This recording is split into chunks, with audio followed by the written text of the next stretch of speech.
자녀의 고백을 통하여서 우리가 더욱더 주님을 예배만 나가기 원합니다. 찬양하시겠습니다. 나는 하나님을 예배하는 예배자입니다.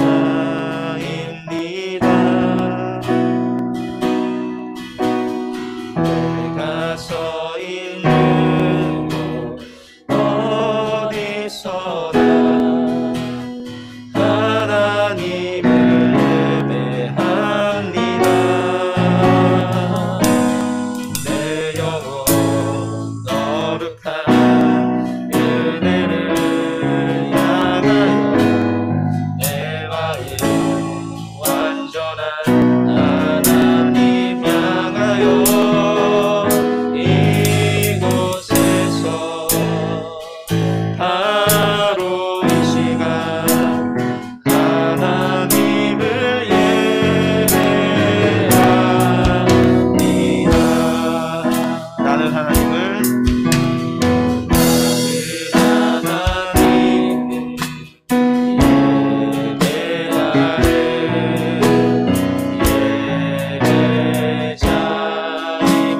예배자입니다. 내가 서 있는 곳 어디서나 하나님을 예배합니다. 내 영혼 거룩한 은혜를 향하여 내 마음 완전한 하나님 향하여 이곳에서 바로 이 시간 하나님을 예배합니다. 내 영혼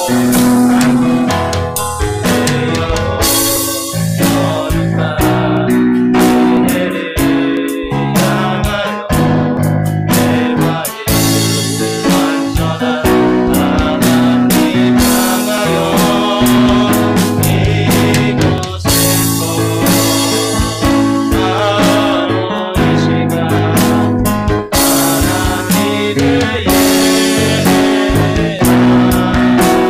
영원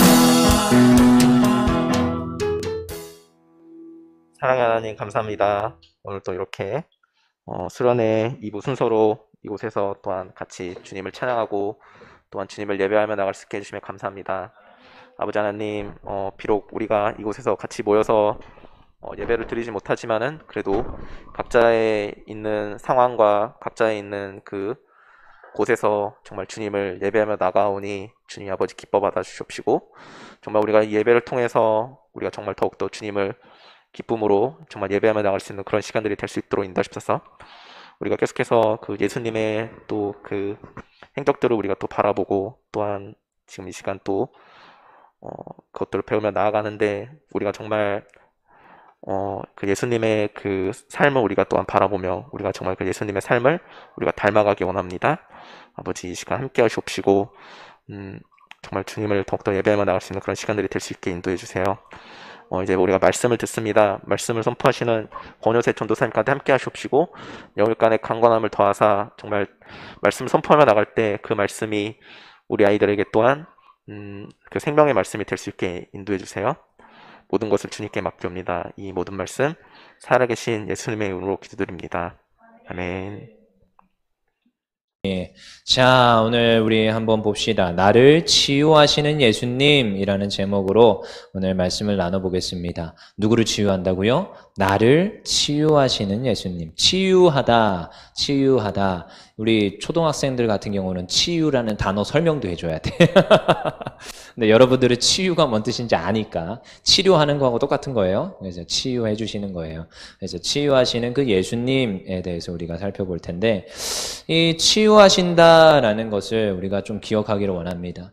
예수님 앞에 나오면 예수님께서 우리를 치유해 주시는 거예요. 몸의 상처도 낫게 하시고 건강도 다 하나님께서 회복시켜 주시고 그 마음의 상처도 낫게 해주시는 분이 예수님입니다. 그래서 오늘의 두 번째 키워드는 긍휼과 치유였어요. 긍휼과 치유. 우리 실시간 우리 유튜브 방송에 16명이 들어와 있네요. 저를 빼면은 15명인가 봐. 그러면은 첫 번째 주제 키워드가 뭘까요? 여러분? 네. 키워드 2개가 있어. 2단어. 우리 유튜브 퀴즈입니다. 유튜브 퀴즈. 채팅으로 올려주세요. 채팅으로 올려주세요. 가장 먼저 올린 사람이 상품을 타갈 거예요. 송준현 선생님께서 상품을 줄 겁니다. 첫 번째 과에 키워드가 있었어요. 뭐였죠? 여기는 아실 것 같은데. 가장 먼저 올리는 사람 주는 걸로 하고 아직까지도 안 올라왔으니까. 그래서 오늘 두 번째는 긍휼과 치유라는 것을 우리가 알게 됩니다. 긍휼과 치유. 긍휼이라는 단어는 불쌍히 여긴다는 거예요. 긍휼을 베풀어 준다. 불쌍히 여겨서 도움을 준다. 뭐 자비를 준다. 이런 뜻입니다. 그리고 치유는 치료해 준다라는 거죠. 그래서 둘이 비슷한 단어인 것 같지만 좀 다릅니다. 긍휼을 베푼다와 치유를 베푼다는. 그래서 이 두 단어가 핵심 키워드입니다. 그래서 두 번째 이야기에서는 이제 베데스다 연못가에 38년 된 병자에 대해서 나와요. 그렇죠? 요 병자에 대해서는 많이 들어봤을 거예요. 아무튼 요 이야기가 나오는데 스스로 힘으로 나을 수 없었던 이 환자가 깨끗이 고침받는 역사가 오늘 이 이야기가 나오는 것을 볼 수 있어요. 네. 막 유튜브에 자꾸 댓글이 달려가지고 제가 쳐다보고 있었어요. 순수 영장님이 누구죠? 이분이? 은영쌤이죠? 순종 이러고 있습니다. 순종은 맞죠? 근데 두 번째가 뭐예요? 첫 번째 키워드가 순종과 제자였어요. 정응이가 누구지? 심정은인가? 그래요. 심정은이가 맞춘 걸로 하고. 맞아요. 순종과 뭐였어요? 제자였어요. 첫 번째. 근데 두 번째는 긍휼과 치유다. 이 키워드를 기억해야 소주제의 그 주요 골자가 뭐였구나 그걸 기억을 합니다. 첫 번째 이야기에서는 가나안 혼인잔치에서 예수님께서 그 하인들에게 시키심에 순종하였고 그 순종으로 변화가 되어서 제자가 됐다라는 것을 기억을 해야 되죠. 근데 오늘 두 번째 이야기는 베데스다 연못가에 38년 된 병자 이야기가 나온다라는 것을 봅니다. 그 자가 분명 깨끗이 치유함 받았어요. 근데요, 오늘 그 스토리를 한번 봅시다. 이스라엘 사람들은 명절이 되면 어디로 가느냐? 예루살렘 갑니다.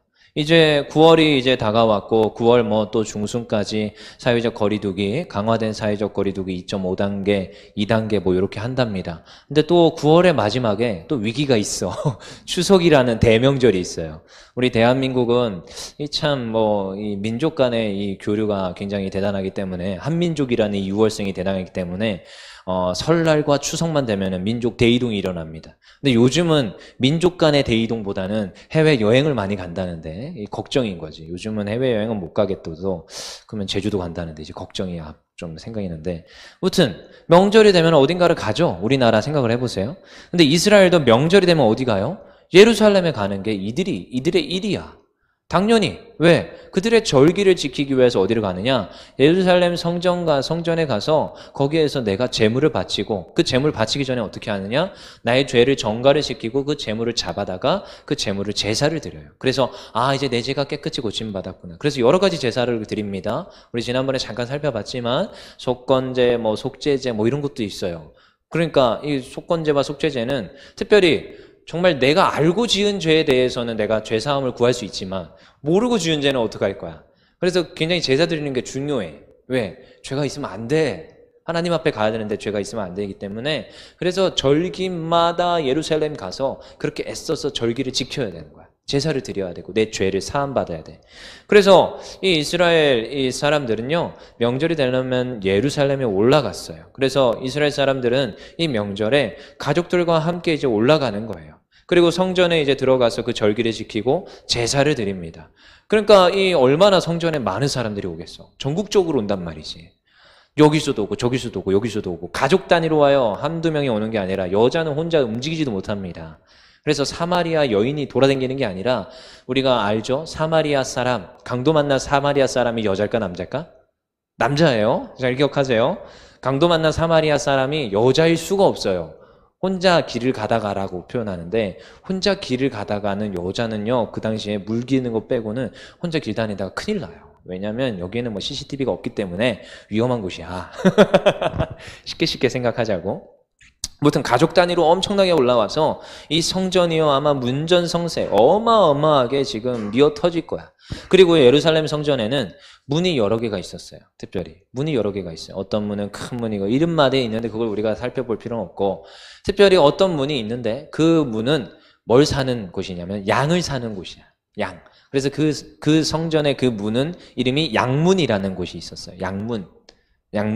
그래서 뭐 하냐면은 제사를 드리러 와야 되는데, 너무 멀리서 오면은 이 어린 양, 너무나도 순전한 어린 양을 이렇게 잘 끌고 오면 좋겠지만 중간에 이 어린 양이 지치기도 하고, 때로는 이제 분명히 통통했는데 한 일주일 고단하게 오다 보니까 애가 통통하지가 않고 막 기름기도 잘 안 흐르는 거지.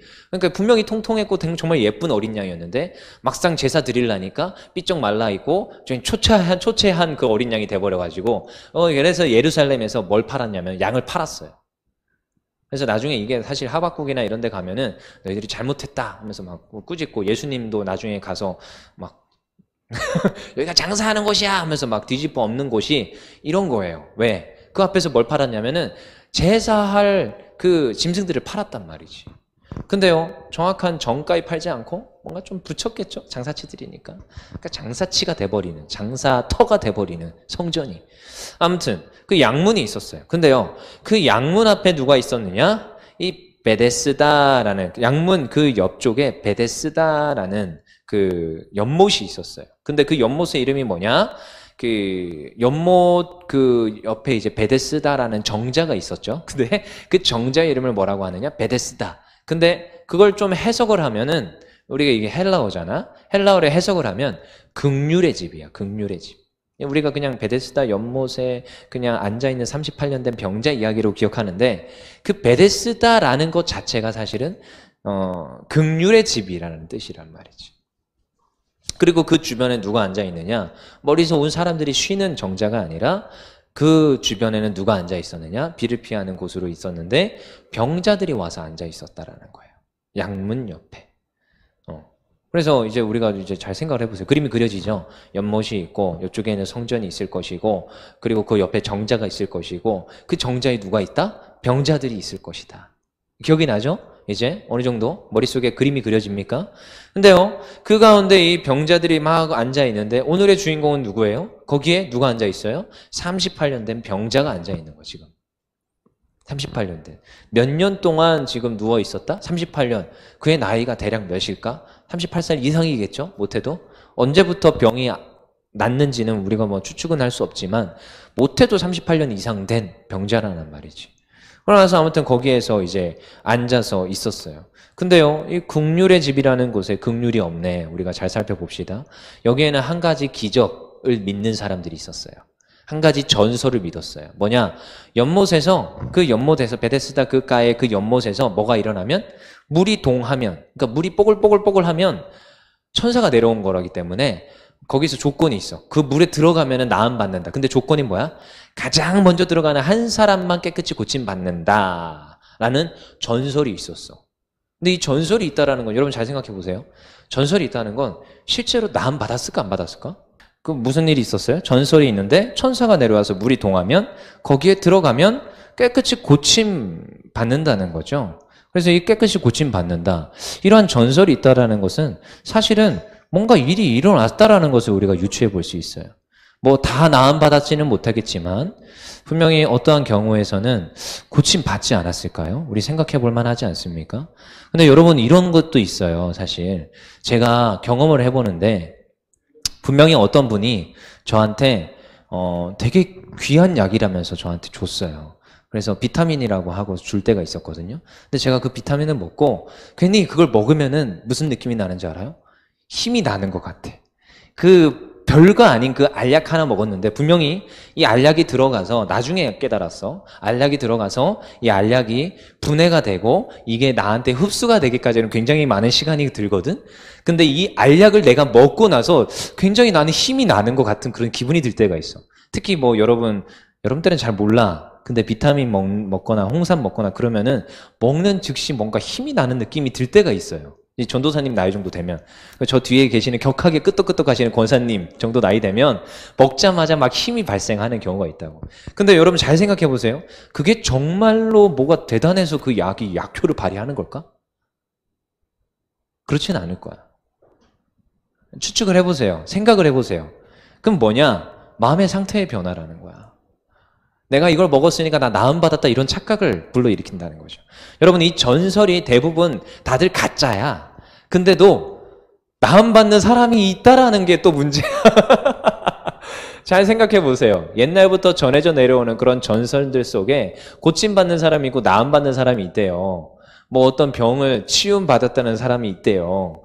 근데요, 거의 다 대부분 그걸 먹어서 나음받았다는 게 아니라 그 사람이 그걸 먹음으로써 긍정적인 생각을 가져서 어떠한 면역적 체계에서 고침받는 경우가 더 많아요. 사실. 굉장히 그런 경우가 많아요. 그러니까 전설이 옳다가 아니라 분명히 그 가운데서 나음받는 사람이 있으니까 이 전설을 맹신하는 사람이 있었을 거란 말이지. 나음받는 사람이 있으니까. 근데 거기에 있는데 참 조건도 웃기죠. 한 사람만 고침받는다는 거죠. 자, 근데 분명히 어떤 사람들은 나 치유받아서 하고 막 좋아하고 갔겠죠. 그러고 나서 분명히 이 38년 된 병자는 몇 년 동안 여기서 기다렸을까? 못해도 수십 년은 기다렸을 거야. 38년 동안 여기에서 있지는 않았을 수도 있겠지만 그거에 대해서 성경은 명확히 기록하지 않겠지만 못해도 10년, 20년은 있겠죠. 못해도. 그동안 한 번도 가장 먼저 들어갔다 못 들어갔다? 못 들어갔다. 누구도 도와주지 않습니다. 왜? 여기에 모이는 사람들이 지네들이 나음받고 싶어서 모이는 거거든. 근데요, 여러분 잘 생각해요. 베데스다라는 곳이 긍휼의 집이야. 서로 자비를 베풀고 긍휼을 좀 베풀면 좋겠지만 긍휼을 베풀지 않습니다. 여기도 정말 치사한 이 현대 사회를 반영하고 있어. 현대 사회는 누구만 살아남는 시대? 1등만 살아남는 시대. 너도 죽이고 나도 죽이고. 여러분 소위 말해서 학교에서 1등 있기 위해서는 누가 있어야 되는 줄 알아요? 깔아주는 인원이 있어야 돼요. 전도사님은 대부분 깔아 뭉개는 입장이었는데 안 당해봐서 몰라. 깔아 뭉개지는 그 기분은 잘 모르겠지만 분명히 그 깔아주는 인원이 있기 때문에 1등이 있고 2등이 있는 거야. 그 아래 분명히 있으니까. 다행이지. 공부 못하는 애들이 나와 같이 반이 됐으니까. 제 입장은 그건데. 근데 여러분 잘 보세요.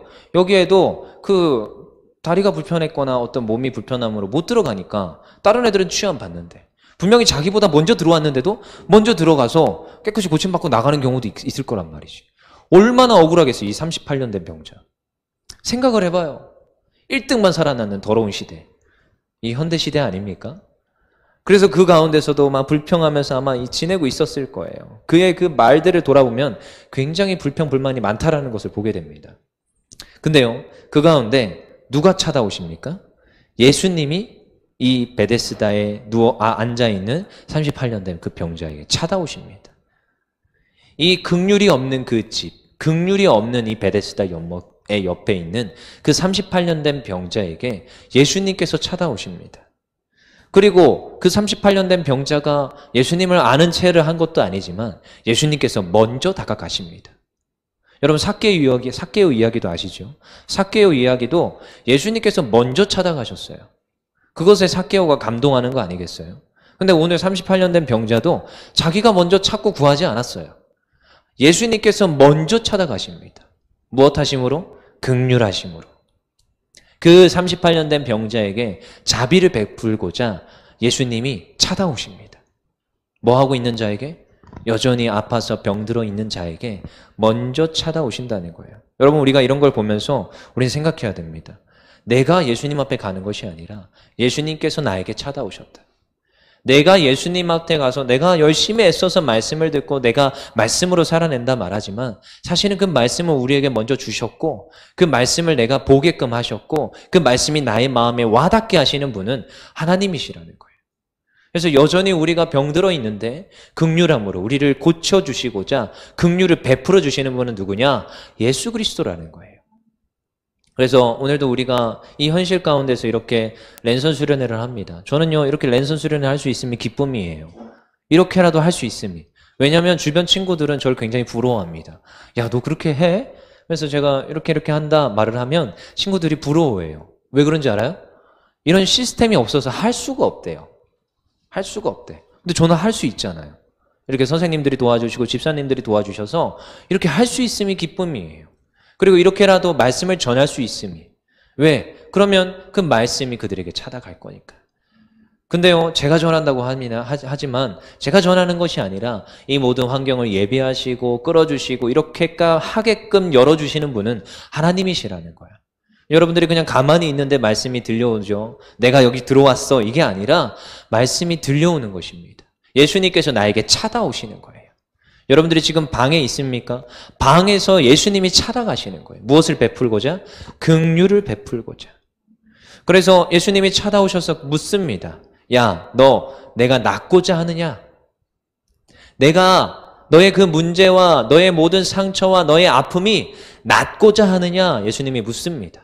그때 병자가 대답하죠. 대답하되 주여 물이 움직일 때 나를 못에 넣어주는 사람이 없어서 내가 가는 동안 다른 사람이 먼저 내려갑니다. 이 병자의 대답이 뭐야? 지금 내가 낫고자 하느냐 그러는데 주여 제가 지금 이 마음에는 낫고자 하느냐는 질문에 이 병자의 대답이 있는데 이 대답은 뭐예요? 저 연못에 제가 못 들어갑니다. 이 말을 하고 있어. 여러분 굉장히 동문서답이죠. 네가 낫고자 하느냐? 그러면은 제가 뭐라고 하면 돼요? 낫고 싶습니다 하면 되잖아. 근데요, 여전히 지금 말씀으로 정말로 치유할 수 있는 예수님이 내가 찾아왔다는 걸 깨닫지 못하고 무엇을 생각하느냐? 전설을 믿고 있어요. 이상하죠? 예수님을 믿어야 되는 분명히 성전 옆에 있다라는 것은 분명히 하나님의 백성인데 성전 옆에서 그러고 있다는 것은 분명히 하나님의 백성일 텐데 그가 예수를 보고도 그 말씀이 들려짐에도 불구하고 그가 믿고 있는 건 뭐예요? 그 뽀글뽀글하는 전설을 믿고 있다라는 거예요. 여러분 우리는 무엇을 믿고 있습니까? 저는 이렇게 랜선 수련회 하면서도 제가 믿고 있는 건 명확해요. 하나님입니다. 이 랜선 수련회 가운데서도 누구는 그러지요. 랜선 수련회 통하여서 뭐 그냥 이렇게 한다고 애들이 변화됩니까? 저는 확신합니다. 변화됩니다. 변화됩니다. 말씀으로 여러분들이 그 한 말씀이라도 하나라도 가져간다면 변화되게 되어 있어요.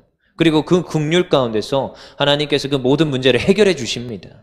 그게 하나님의 일하심이에요. 그래서 제가 믿는 건 하나님이라는 거죠. 근데 이상하죠? 오늘 이 병자는 누굴 믿고 있어요? 뭘 믿고 있어요? 전설을 믿고 있습니다. 물이 뽀글뽀글 할 때 내가 들어가리라. 그 약 하나 먹었을 때 내가 나음 받았는 것 같은 이런 느낌, 그걸 원하고 있다라는 거야. 그 가운데서 예수님께서 또다시 명령을 하십니다. 말씀을 하세요. 어떻게 하라? 일어나 내 자리를 들고 걸어가라. 여러분 이게 말입니까? 물론 우리는 예수님을 믿으니까 그럴 수 있죠. 예수님께서 말씀하셨으니까 믿습니다 하고 일어나 걷겠죠. 그렇지만 지금 이 병자한테는 몇 년 동안 38년 동안 좌절 가운데 있던 병자란 말이에요. 38년 동안 저 전설 하나만 믿고 몇 년 믿었을지 모르겠지만 38년이나 앉아있던 자였어요. 그것을 극복하고 그것을 이겨내고 예수님의 말에 순종하는 게 쉬울까요? 쉽지 않습니다. 결코 쉬운 게 아니에요. 이전 것을 내어버리고 내가 그동안 신뢰하고 믿었던 것을 떨쳐버리고 내가 말씀을 믿는다는 것은 쉽지 않습니다. 여러분, 제가 모태신앙입니다. 앞에 있는 권요셉 전도사는 모태신앙이에요. 근데요, 이 모태신앙이 왜 모태신앙인 줄 알아? 모태신앙들 잘 들어요. 못해서 그래, 못해서. 신앙을 못해. 왠지 알아요? 전도사님이 고등학교 2학년 때 변화되기 전까지도 전도사님도 예수님 알았고 하나님 믿었어요. 근데요, 변화가 안 일어나. 오히려 예수님 오래 안 믿은 사람, 갑자기 와서 말씀 듣고 순식간에 변화되는 사람은 쉽게 변화됩니다. 굉장히 빨리. 왜? 그동안 있었던 고집과 아집들이 없거든.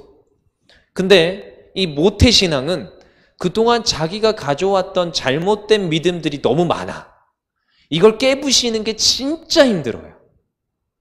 그래서 제가 지금 거기 흰돌산 기도원에서 깨지는데 3박 4일이 걸렸어요. 말씀 기도, 밥 먹고 말씀 기도, 밥 먹고 말씀 기도 그러면서 깨졌어요. 말씀으로 깼어요. 예수 보혈. 그러는 가운데서 전도사님이 깨닫는 것이 무엇이냐? 그 전 것을 버려야 되는구나. 38년 동안 붙잡아 왔던 것들을 버려야 되는구나.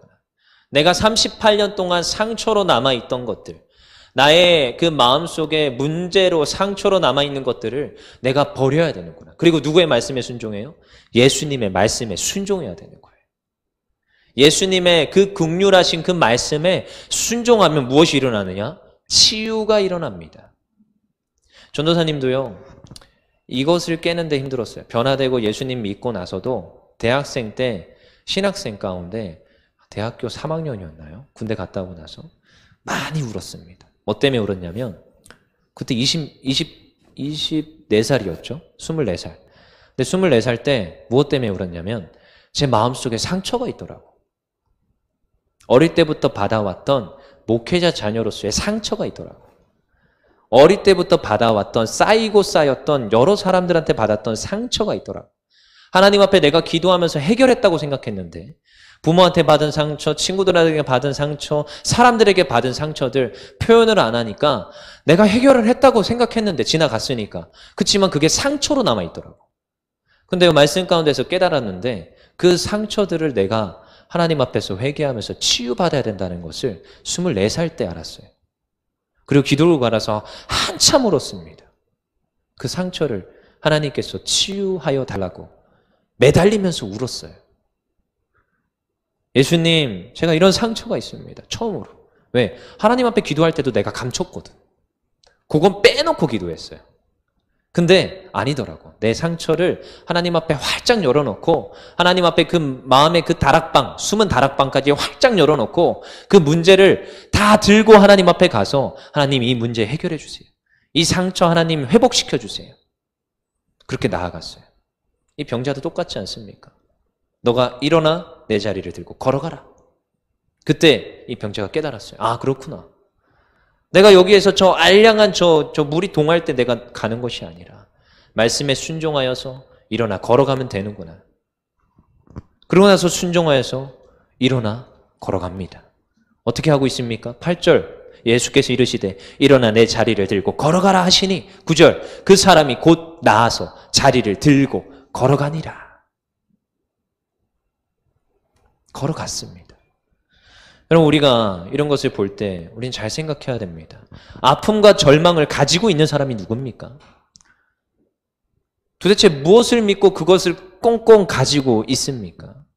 그냥 내려놓으면 됩니다. 누구한테요? 하나님 앞에 나와서 하나님 말씀 앞에 내려놓기만 하면 돼요. 그리고 예수님께서 그러세요. 너 일어나서 걸어가라. 너 일어나서 걸어가라. 너 나음 받았다. 내가 은과 검은 없거니와 내게 있는 것으로 너에게 명하노니 나사렛 예수 그리스도 이름으로 일어나 걸으라. 예수님은요, 그런 능력이 있으십니다. 예수님은요, 이미 우리에게 치유를, 회복을 더하셨어요. 그것을 믿으시기 바랍니다. 여러분 잘 생각합시다. 예수님이 내가 예수님한테 간 게 아니라 예수님이 나에게 찾아오셨어요. 그리고 예수님이 우리 모두에게 찾아오셨습니다. 우리 방송 가운데 있는 여러분들에게 지금도 찾아오셨습니다. 그리고 그러세요. 너희가 문제가 있느냐? 너희가 아픔이 있느냐? 일어나 걸으라. 그러면 반드시 치유되는 줄 믿습니다. 반드시 치유함 받고 다시금 변화되어서 우리가 다시 제자의 삶, 그리고 주 안에서 기뻐하는 삶, 그 삶을 살아가는 줄 믿습니다. 그래서 여러분 기도하세요. 나의 마음에 상처가 있다면 기도하세요. 부르짖으세요. 한 주 동안 우리가 말씀으로 이제 묵상할 거예요. 빌립보서를 볼 거예요. 빌립보서에서 이해가 안 되죠. 빌립보서의 메인 컨텐츠, 메인 핵심 단어는 뭐냐? 기뻐하라는 거야. 근데요, 빌립보 교인들이 결코 기뻐할 수 있는 환경이 아니야. 그들은 그 환경이 아니야. 그리고 저는요, 우리 청소년 친구들에게도 말할 수 있어요. 기뻐해라. 저도요, 기뻐합니다. 그리고 여러분들에게도 기뻐하라고 해요. 근데요, 요즘 주변 환경 보세요. 기뻐할 수 있습니까? 환경은요, 기뻐할 수 없어요. 그렇지만 우리는 기뻐해야 되는 줄 믿습니다. 기뻐할 수 있습니다. 이미 우리에게 치유를 주셨고 긍휼을 주셨고 그 가운데서 우리로 하여금 기뻐하라고 하고 있습니다. 그래서 우리는 기뻐해야 되는 거예요. 한 주 동안 우리 필사하시면서 묵상하시면서 기뻐하십시오. 아, 빌립보서를 보면서 아, 내가 기뻐해야 되는구나. 특별히 어디 안에서? 교회 안에서, 특별히 우리 공동체 안에서, 우리 가족 안에서, 우리 보내어진 친구들 안에서, 그리고 주 안에서 기뻐하는 것인 줄 믿습니다.